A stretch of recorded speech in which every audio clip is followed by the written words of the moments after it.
तो बच्चों आज हम जानेंगे मीटर सेतु की सहायता से अज्ञात प्रतिरोध किस तरह से ज्ञात करते हैं।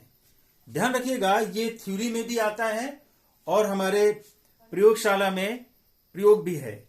प्रयोग के द्वारा भी हम अज्ञात प्रतिरोध ज्ञात करते हैं और थ्योरी में भी ये पूछा जाता है। So this is very important for the board examination. तो ध्यान रखिएगा, सबसे पहले जानिए मीटर सेतु की रचना क्या है। तो देखिए, इसे मीटर सेतु किस सिद्धांत पर कार्य करता है? व्हीट स्टोन के सिद्धांत पर। यह है व्हीट स्टोन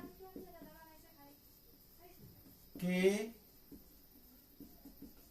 सिद्धांत पर कार्य करता है। ये सबसे महत्वपूर्ण बात है, याद रखिए। प्रयोगात्मक परीक्षा में अक्सर एग्जामिनर महोदय पूछ देते हैं कि व्हीट स्टोन जो मीटर सेतु है, ये मीटर सेतु जो है ये किस सिद्धांत पर कार्य करता है? तो ये इस सिद्धांत पर, व्हीट स्टोन के सिद्धांत पर।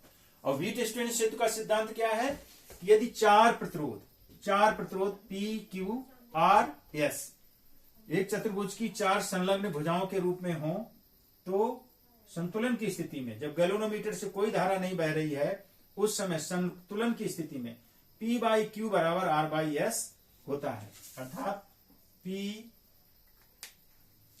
बाई क्यू बराबर R by S। P by Q बराबर R बाई S। ये है हमारा व्हीट स्टोन सेतु का सिद्धांत। शर्त इसमें क्या है? जब सेतु संतुलन की स्थिति में हो, अर्थात गैल्वेनोमीटर से होकर के इस मध्य के विकर्ण से, इससे होकर के कोई धारा ना बह रही हो। तो इसी सिद्धांत पर हमारा मीटर सेतु कार्य करता है। अब इसका नाम मीटर सेतु क्यों है? क्यों? एक तो इसमें सेतु बनता है जैसा कि इसमें बन रहा है, तो सेतु हो गया मीटर सेतु, क्योंकि इसकी लंबाई 1 मीटर होती है।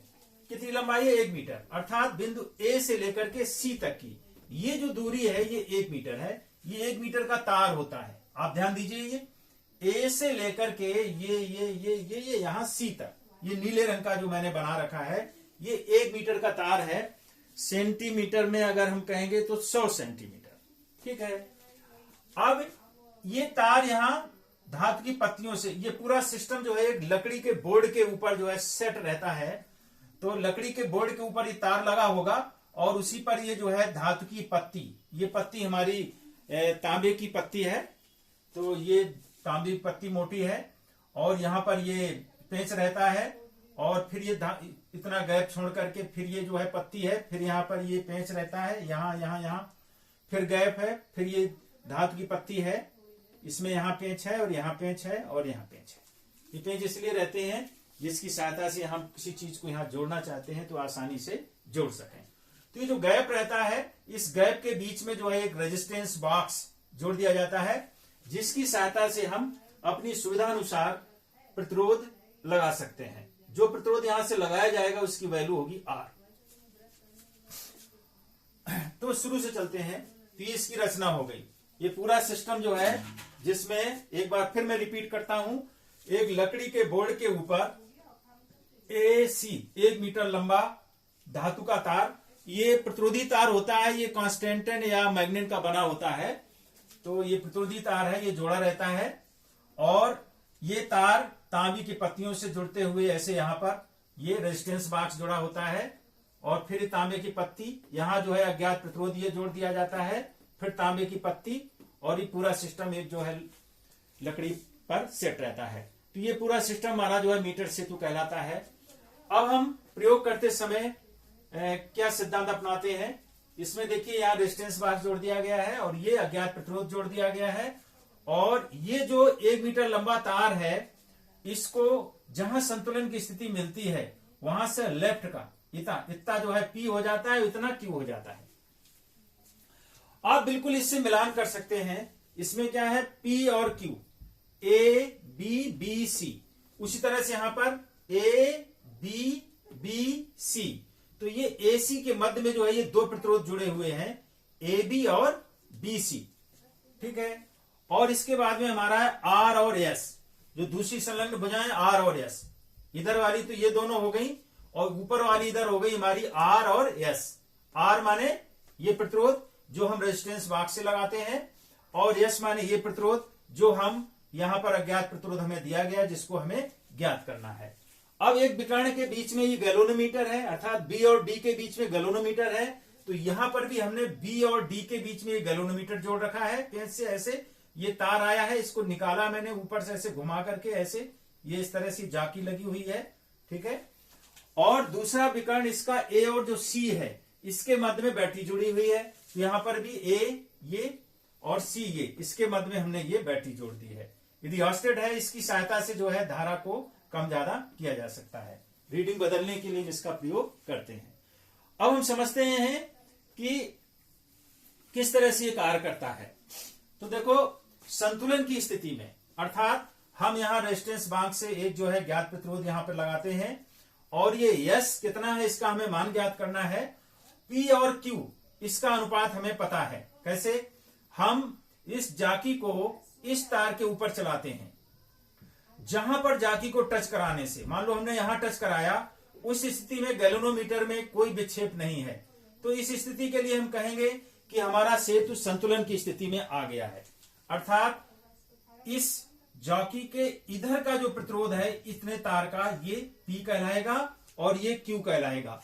अब इस संतुलन की स्थिति में P बाई क्यू बराबर R बाई एस के होगा, व्हीटस्टोन सेतु के सिद्धांत के आधार पर। अब इसमें हमें अगर P बाई क्यू का मान पता हो, R का मान पता हो, तो S का मान हम ज्ञात कर सकते हैं। तो P के मान के लिए देखिए, हमने हमारा यहां पर P क्या है? P क्या है? P इतना तार है, ये एक प्रतिरोधी तार है, पूरा 1 मीटर का है। उसमें चूंकि जाकी ने इस बिंदु पर संतुलन बिंदु प्राप्त किया है, गैलोनोमीटर से जुड़ी हुई जो कुंजी है ये, इसने यहां पर संतुलन बिंदु प्राप्त किया है, तो इसके इधर का जो तार है, प्रतिरोधी तार है, ये हमारा P कहलाता है, और इसके इधर का हमारा ये Q कहलाएगा। ये P और ये Q। तो P बाई Q, तो P बाई Q कितना होगा? हम यहां लिख देते हैं P माने रो इंटू एल अपॉन ए अपॉन क्यू। इस P की वैल्यू कितनी होगी यहां हम निकाल सकते हैं। P इजुकल टू, हम एक सूत्र लिखते हैं, R equal to rho into L upon ए।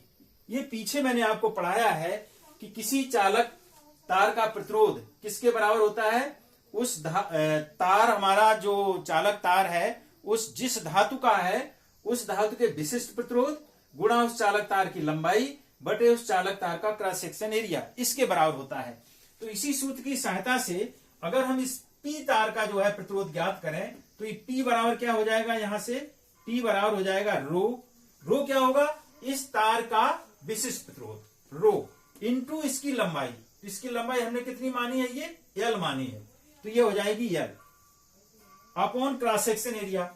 अब इस तार का क्रॉस सेक्शन एरिया कितना है? स्मॉल a मान लेते हैं, क्योंकि कैपिटल A यहां पर ऑलरेडी आया हुआ है, आप कंफ्यूज ना हो, इसलिए हमने ये जो हमने 1 मीटर लंबा जो तार लिया है, जो प्रतिरोधी तार है, जो 2 भागों में डिवाइड हो जाता है, ये P प्रतिरोध बन जाता है और ये Q प्रतिरोध बन जाता है। इसमें इसका क्रॉस सेक्शन एरिया हमने A मान लिया, तो यहां से P बराबर हो जाएगा रो इंटू एल अपॉन ए। ठीक इसी तरह से अब अगर हम इसके दूसरे खंड Q का मान ज्ञात करें, ये जो लंबा तार शेष बचा है, यहां संतुलन बिंदु मिला था, ठीक है, ये तो P हो गया, तो ये Q, तो इसके इधर का ये क्या हो गया? BCQ। तो इस Q का मान कितना होगा? इसी तरह से Q बराबर हो जाएगा रो, चूंकि वही एक ही धातु का बना पूरा तार है, तो अगर इसके लिए विशिष्ट प्रतिरोध रो है तो इसके लिए भी रो रहेगा, इनटू, अब देखिए इसकी लंबाई बदल गई, इसकी लंबाई कितनी हो गई? पूरा 100 है, इतना L है, तो ये कितना शेष बचा? 100 माइनस L, तो ये हो जाएगा 100 माइनस L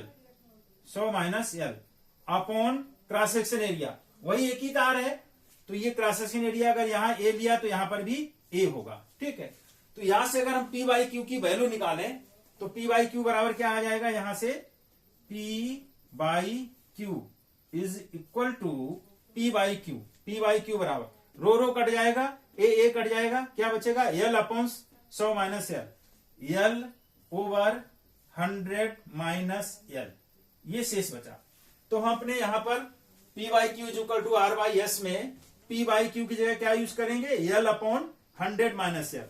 बाकी रो और क्रॉस सेक्शन एरिया, विशिष्ट प्रतिरोध इसका और क्रॉस सेक्शन एरिया कैंसिल हो गए, तो डायरेक्ट वैल्यू यहां रखते हैं। तो P बाई क्यू की जगह हम क्या लिख सकते हैं अब, L upon 100 minus L, L upon 100 minus L, ठीक, इतना is equal to R, R ज्ञात प्रतिरोध, R वो प्रतिरोध है जो यहां रेजिस्टेंस बॉक्स से लगाया जाएगा, जिसकी वैल्यू हमें पता होती है। तो R ज्ञात प्रतिरोध अपॉन S, S माने जो ये प्रतिरोध लगाया गया जिसका मान हमें ज्ञात करना है, ठीक है। तो यहां से S बराबर कितना आ जाएगा, यहां से S बराबर आ जाएगा